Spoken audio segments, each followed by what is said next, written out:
اللہ فرماتا ہے، مجھ سے مانگ، میرے اگے ہاتھ پھیلا، چھپ کر مسجد آ جا، لوگوں کی بھیڑ سے بچ کر تنہائی میں میرے سامنے بیٹھ جا۔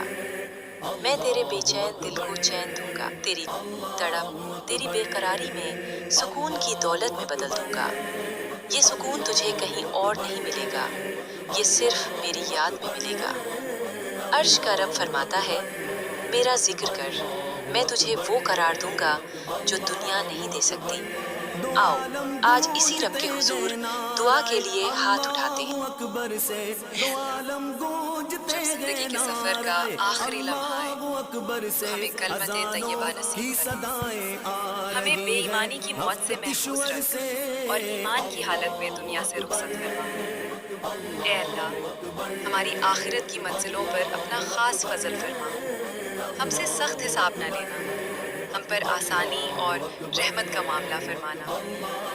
اے اللہ، جن کے ماں باپ اس دنیا سے رخصت ہو چکے ہیں، ان کی قبروں کو نور سے بھر دے، رحمت، سکون اور ٹھنڈک عطا فرما۔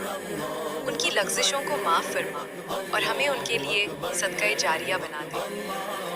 اے اللہ، ہماری بے چین دلوں کو اپنی یاد کے سکون سے آباد فرما۔ اللہ آپ کو اون پھیلے ہاتھوں کا واسطہ ہم سب پر اور تمام مسلمانوں پر رحم فرما۔ اللہ فرماتا ہے، اگر دل کو سکون چاہیے تو لوگوں سے نہیں، رب سے مانگو۔ اگر چین چاہیے تو خاموشی میں، سجدے میں، اللہ کی یاد میں آؤ۔ اللہ ہمیں دنیا کے شور سے نکال کر اپنی یاد کے سکون تک پہنچا دے۔ اللہ ہماری ہر دعا پر کون کر دے۔ امین یا رب العالمین۔